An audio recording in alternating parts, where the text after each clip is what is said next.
Hello friend, good afternoon সবাইকে। তো 19 তারিখ তো আন্নাবাদ কালী পূজা, তো ঠাকুর ঘরটা ঠিক করতেছে। হিট থেকে ঠাকুর ঘরটা এদিকে এনে বারান্দা ঠিক করবো, মানে যদি ভবিষ্যতে দালান তোলান তুলতে পারে।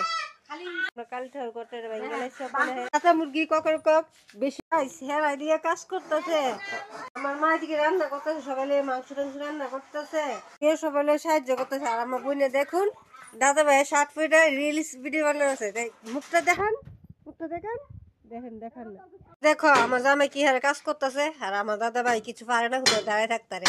ও গতরি করে আইছে, দাদা ভাই শিয়াইতেছে, ছোট ভাই বড় ভাই শিয়াইতেছে। হ্যাঁ, জমিদারের মতন দাঁড়িয়েছে। কি তোর কি সুন্দর লাগছে, তোর ব্যাকগ্রাউন্ড কি সুন্দর লাগতেছে। তোর সুন্দর না ব্যাকগ্রাউন্ড পিছনে। মাথার কাজ করার লেগে হ্যাঁ ওখানে একটা করাত কিনে আনছি। দেখেন আজকে কি কি রান্না করছে, একটু মাছ চিকেন, আর এটা সরা দিয়ে মাছ দিয়ে রান্না করছে মা। বোনে আবার বাড়া শুক্তি ভর্তা করছে। দুধ আবুলি মা ভাত খেতেছে, আর আমার ছোটবেলার মতন অভ্যাস মারতে খাওয়ান।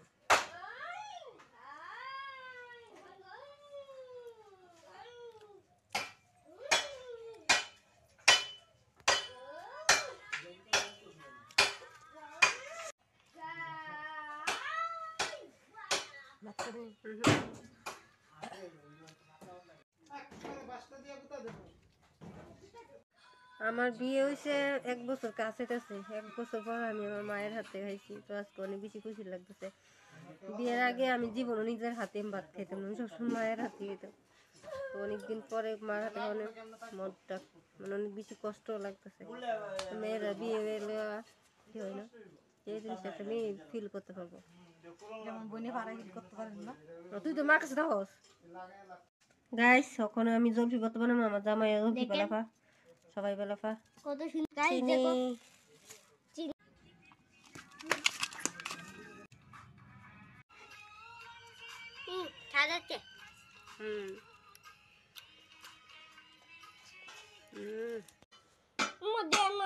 খাই কোকে মরিছে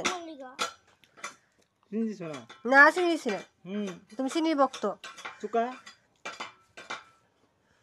হ্যাঁ আবার চিনি লইছে, মানে আমার তো হইছে না। হ্যাঁ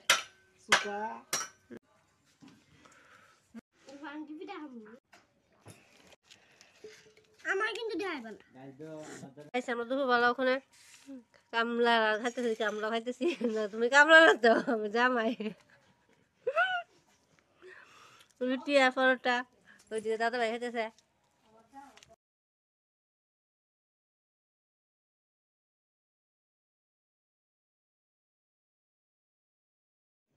গাইস অতটুক কমপ্লিট হয়ে লগা, দেখো কত সুন্দর লাগছে। এখন এখন দরজা লাগানি লইছে, এই সাইডটা ফালা রাখবো, পূজার পরের দিনকে এই সাইডটা লাগানি হইব, যেহেতু এখানে যোগ্য হইব।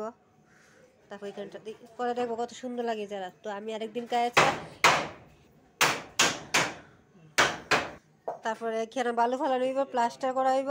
তারপরে আমি আরেকদিন গায়ে কাপ চুপড় লাগাইলাম সুন্দর করে, দেখবা। তো আজকে এই পর্যন্ত ভিডিওটা, বাকি ভিডিওটা আবার নেক্সট টাইম দেখাম, মানে নেক্সট ভিডিওতে। সরি।